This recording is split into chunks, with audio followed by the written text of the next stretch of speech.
sur le thème de la vie éternelle, vous vous souvenez? Et l'idée de base à reconnaître dans notre vie de tous les jours, la vie éternelle, si on peut dire, c'est d'identifier les moments de fusion, dans les moments d'inspiration, de reconnaître l'unité, dans l'état d'unité des moments d'inspiration, reconnaître la fusion que l'on a avec la transcendance. Globalement, c'est ça l'orientation. Alors, comment reconnaître l'un dans les expériences d'inspiration que nous vivons? C'est ce que nous avons commencé de travailler en 3 premières séances. Ensuite, on s'est appliqué à reconnaître l'un, l'expérience de l'un dans les expériences d'excellence. L'excellence comme expérience de l'un, vous vous rappelez, cette thématique, c'est-à-dire la recherche d'inspiration, la résolution des problèmes par l'inspiration, comment cela donne lieu à une expérience de l'un. Ensuite, on a travaillé la ferveur comme expérience de l'un, cet élan du cœur, donc du cœur de notre être à certaines vérités, et la ferveur de l'un pour nous dans notre quête de vérité. Et voilà. Et maintenant, on travaille l'émergence. Et je pense que la prochaine thématique, ce sera l'abondance. Et ça devrait donner un parcours, si vous voulez, de grandes thématiques où on se familiarise avec l'expérience de l'un.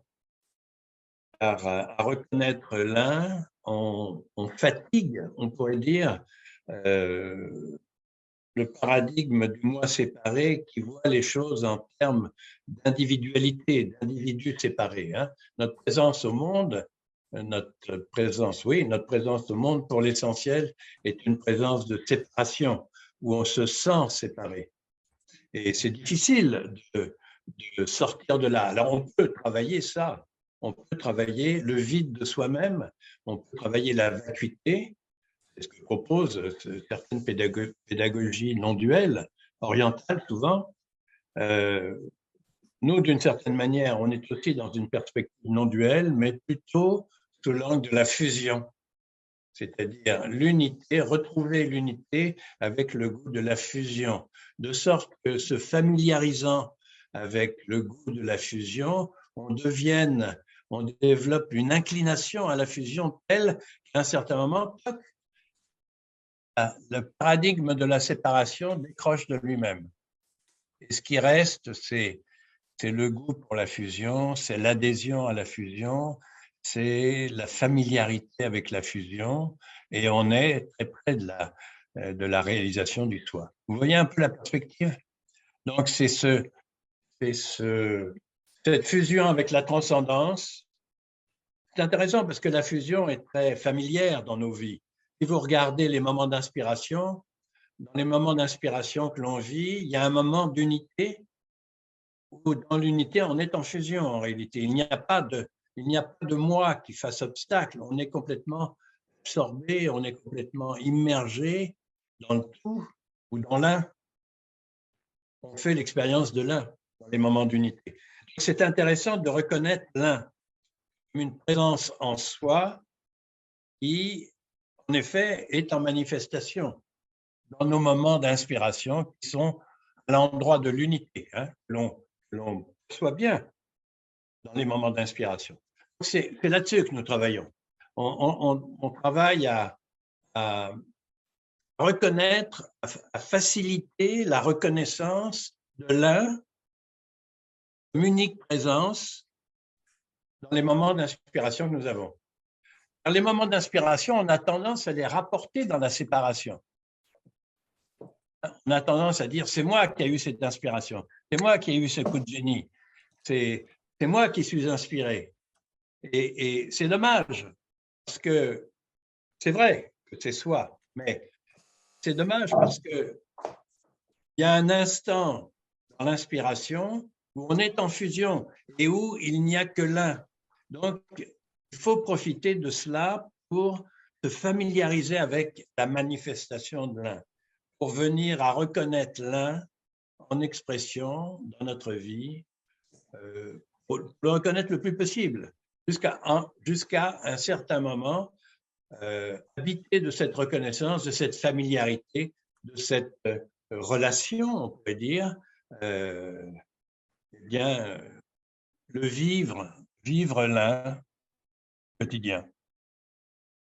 Voilà l'ambition de ces séances.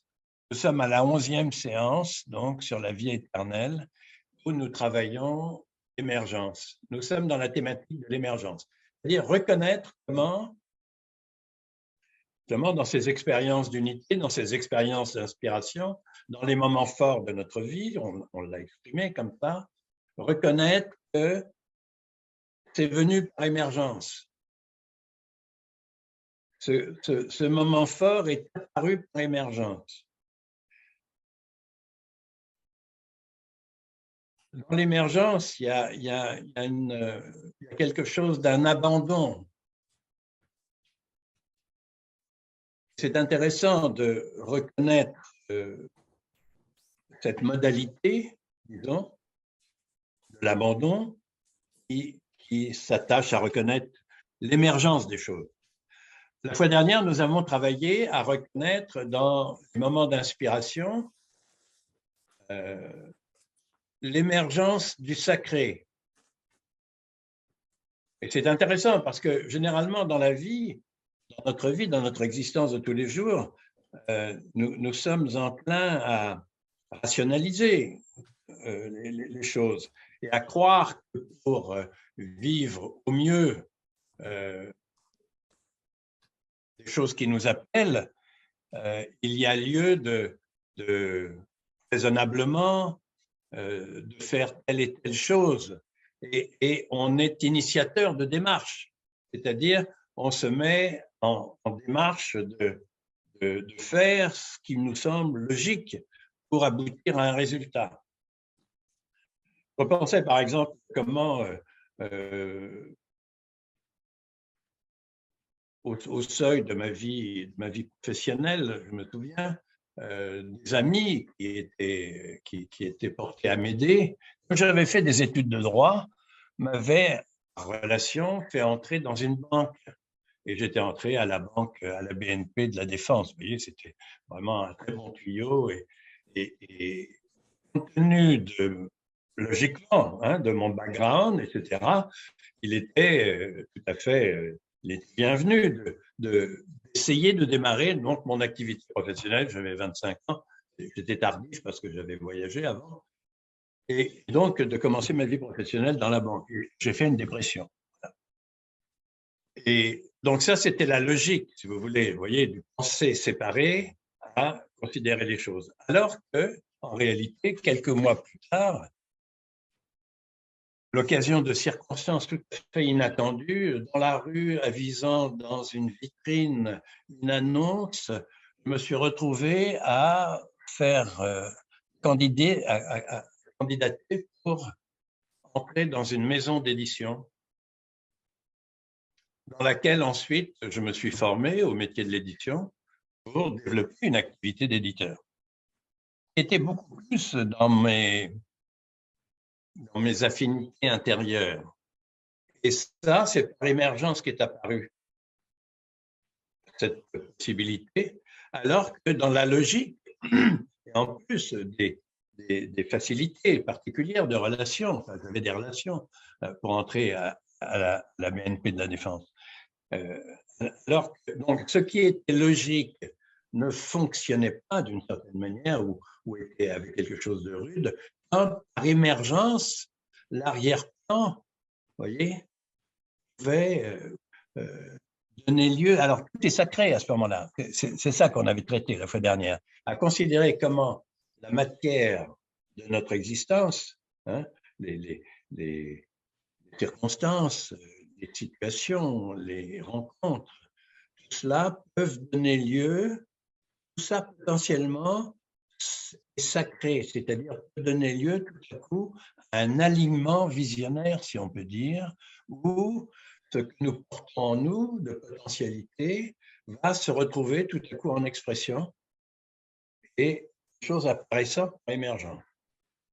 Donc, on avait commencé à considérer ça, c'est-à-dire comment nous, en tant qu'êtres individuels, on pouvait regarder notre champ d'existence, champ d'expérience, comme potentiellement magique, donc sacré.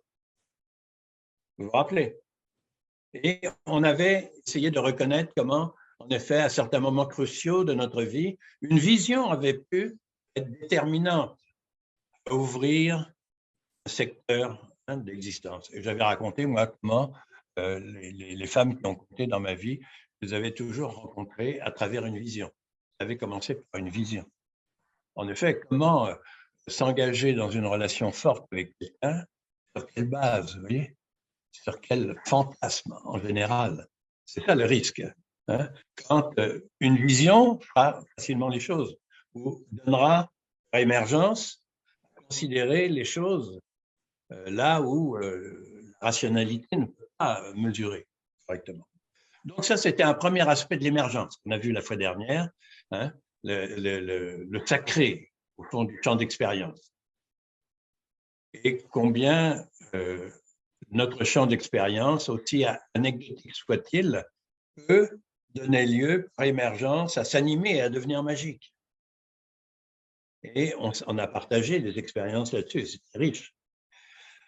Ce mois-ci, ce qui nous intéresse, c'est de voir comment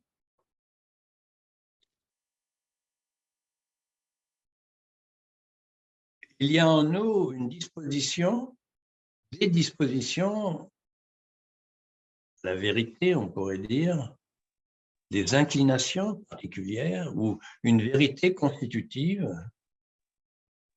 qui peut donner lieu à des émergences particulières.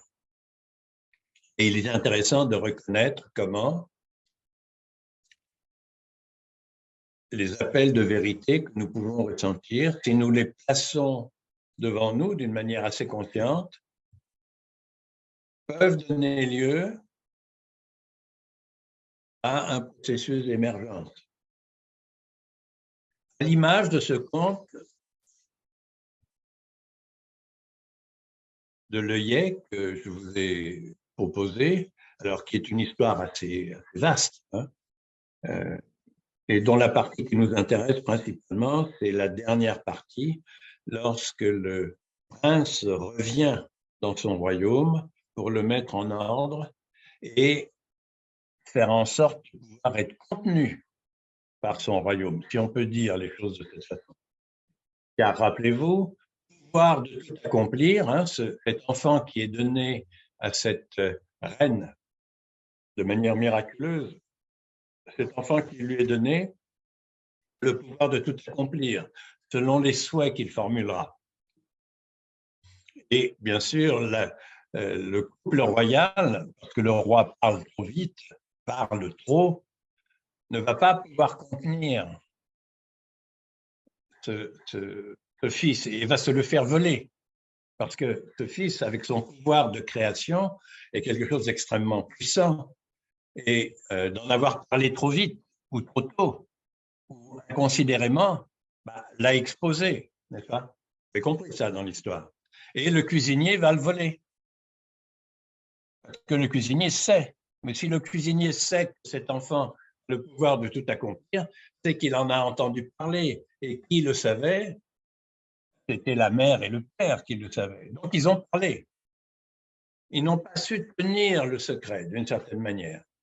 Ou en tout cas, ça les a débordés et ils ont perdu leur enfant. Ils ont perdu ce pouvoir. Le cuisinier, à son tour, qui l'a volé, lui-même va se trouver embarrassé. Et à un certain moment, il va poser des actes qui vont le mener à sa perte et à être dévoilé. Et à ce moment-là, le pouvoir de tout accomplir, le prince, prenant conscience de lui-même, le pouvoir de tout accomplir, voit l'enjeu qu'il représente, comprend qu'il a été volé, etc., comprend que ses parents n'ont pas su le garder, qu'il a été volé et veut revenir dans son royaume pour tout remettre en ordre, n'est-ce pas? la manière dont il revient dans son royaume, après avoir fixé le cuisinier dans une forme sur laquelle il a l'ascendant, et d'avoir résumé la jeune fille de la forme de Yé, revenant dans son royaume, il va tout remettre en place et dans un mode d'émergence. Il est remarquable comment, lui qui a pouvoir de tout accomplir, regardez, quand il arrive pour aller voir sa mère et lui dire qu'il est bien vivant, hein, et pour cela, il va demander qu'une échelle lui permette d'arriver au sommet de la tour. Du sommet de la tour, il va parler à sa mère. Il aurait pu très bien ouvrir la porte, n'est-ce pas, et la délivrer. Non, non, du tout.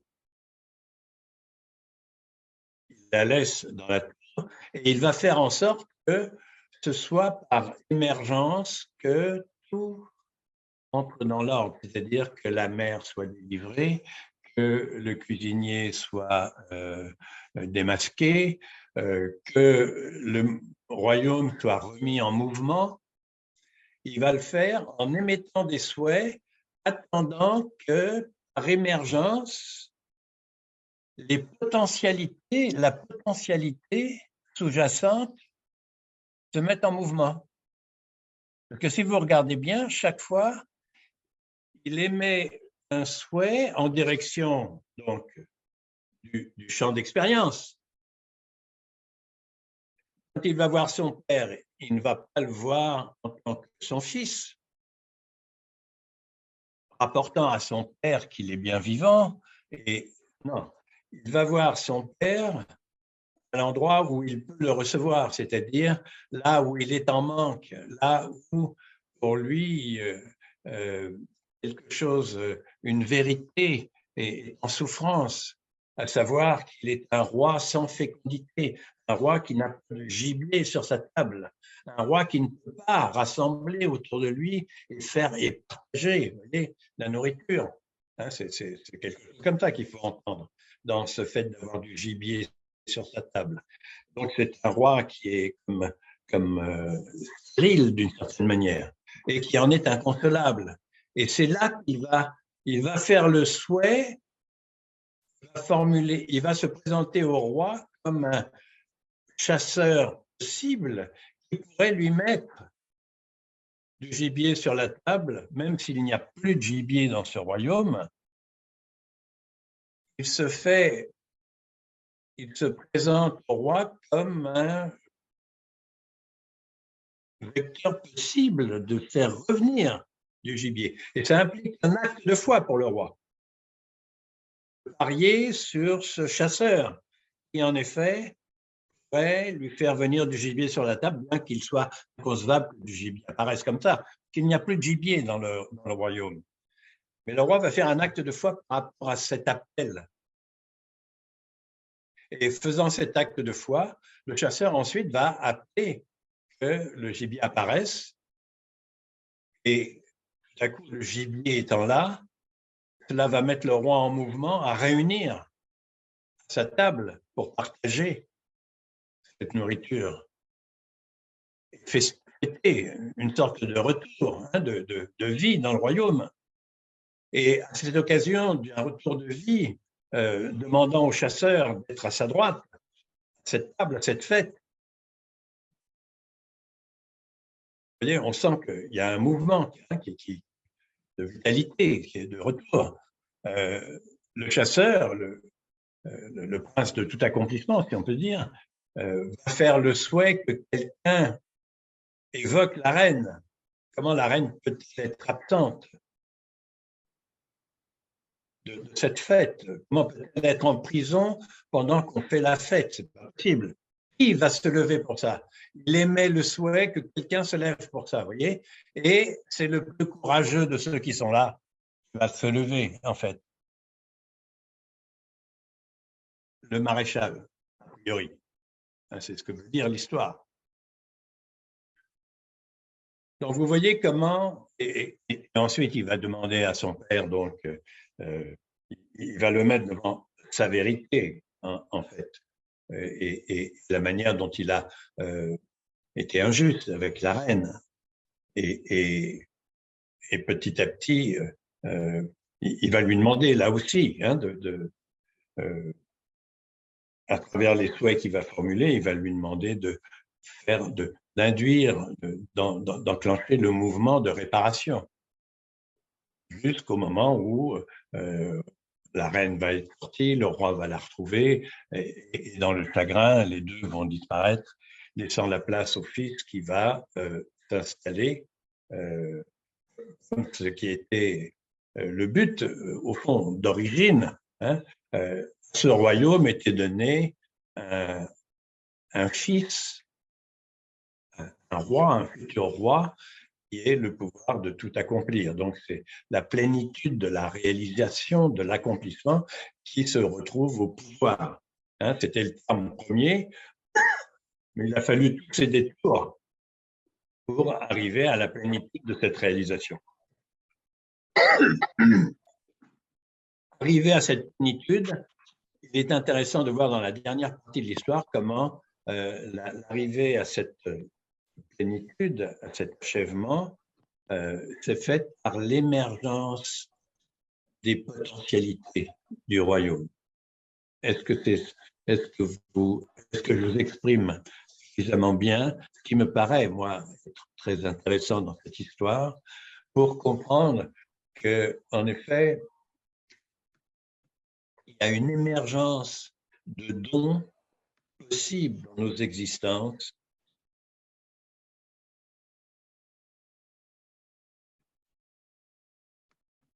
en direction de quoi nous pouvons nous orienter. Il peut être intéressant, exactement comme on le voit chez ce prince de tout accomplissement, donc revenant vers son royaume pour remettre en ordre, et en ordre selon la vocation même des choses. C'est-à-dire, lui, dans la fonction royale, pouvoir de tout accomplir, régnant sur ce royaume. C'est ça l'achèvement. Et cet achèvement, il ne va pas le réaliser par sa volonté, maniant les choses, il va le réaliser par émergence des potentialités du royaume. C'est-à-dire, ce serait pour nous,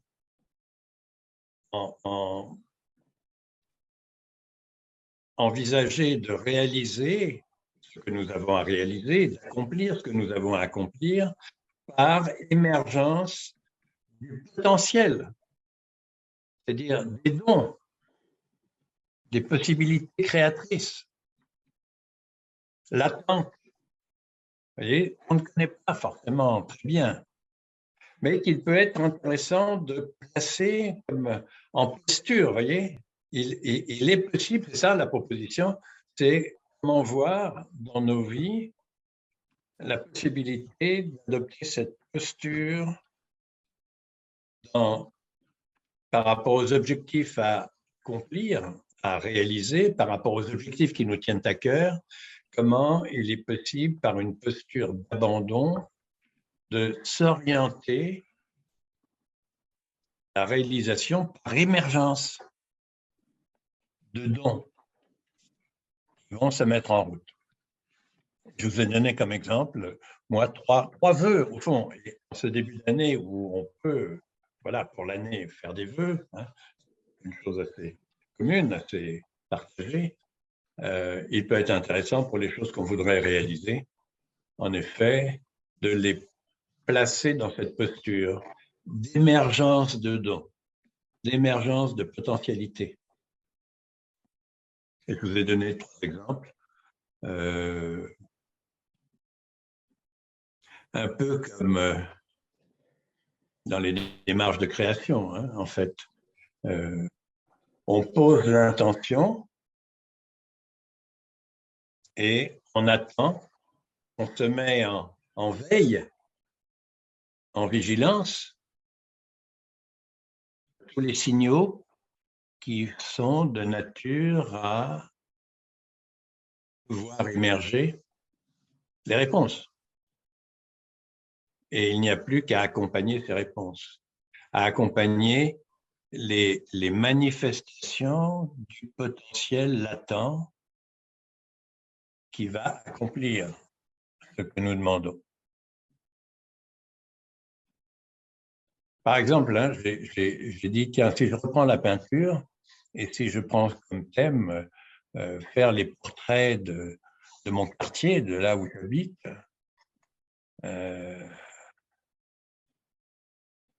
et j'ai tiré un premier proverbe pour donner un peu comme une contrainte créatrice, et j'ai tiré à quelque chose malheur est bon. D'accord? Voilà. Donc, je regarde mon quartier avec tout cet angle-là. Quelque chose, malheur est bon. Et ce qui m'est arrivé, c'est qu'un matin, en descendant devant ma porte, j'habite dans un quartier qui est assez commerçant, sur le trottoir au bas de mon immeuble, il y a un parking de motos. Il y avait un scooter renversé. Ça avait un côté, vous savez, vous imaginez bien, hein, sur un parking, un scooter renversé ou une moto renversée sur la chaussée. Sur la chaussée, près du trottoir. Vous voyez le désordre que c'est. Et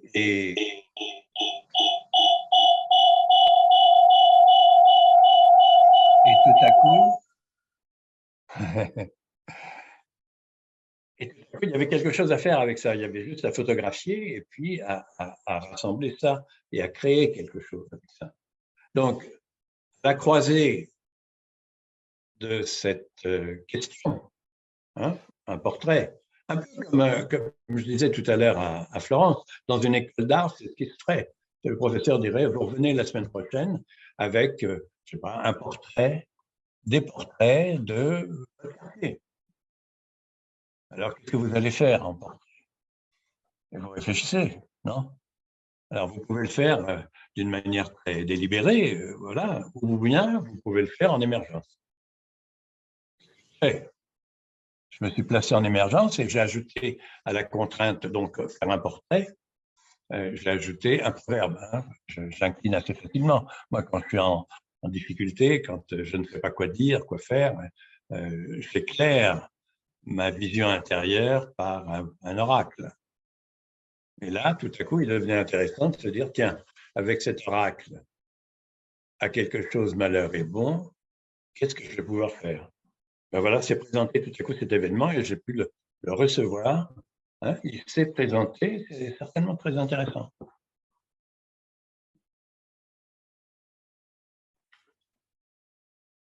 Les autres, j'ai placé d'autres vœux, hein, un autre vœu sur la manière de prier. Est-ce que ma prière pourrait être manifestation, voilà, de l'un directement, hein, dans ma prière?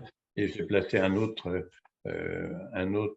vœu de pouvoir mettre au point cet enseignement sur la fusion d'une manière toute simple. Je peux dire que, d'une certaine façon, j'ai avancé dans ce sens-là. À cette question posée dans cette posture d'abandon, à voir émerger du don, du potentiel. En fait, le mystère d'une vérité de soi. Parce qu'il s'agit bien de notre expérience, il s'agit bien de notre vie à nous, hein, chacun, dans cette proposition. On est bien sur soi-même, donc, mais en même temps dans cette ouverture à l'un, donc au tout, et comment le tout se manifeste à travers nous, et à travers quoi? À travers des dons, en l'occurrence, hein, dans ce que nous traitons ce mois-ci. Donc, à travers quel don, quelle disposition à la création, d'une certaine manière, quelle disposition à la vitalité, à l'inspiration. L'un va-t-il stimuler en moi sur les questions que je pose? Il est possible de traiter les questions de cette façon. Voilà, j'espère avoir été clair à l'image de ce conte sur la proposition que nous avions à faire. Et c'est une proposition qui peut avoir une certaine actualité puisqu'il est intéressant de poser des vœux, après tout, des choses que l'on aimerait atteindre et ces choses qu'on aimerait atteindre, de mettre en place la posture d'abandon à l'émergence de dons, de potentialités de nous-mêmes, de dispositions particulières qui apparaîtraient pour répondre.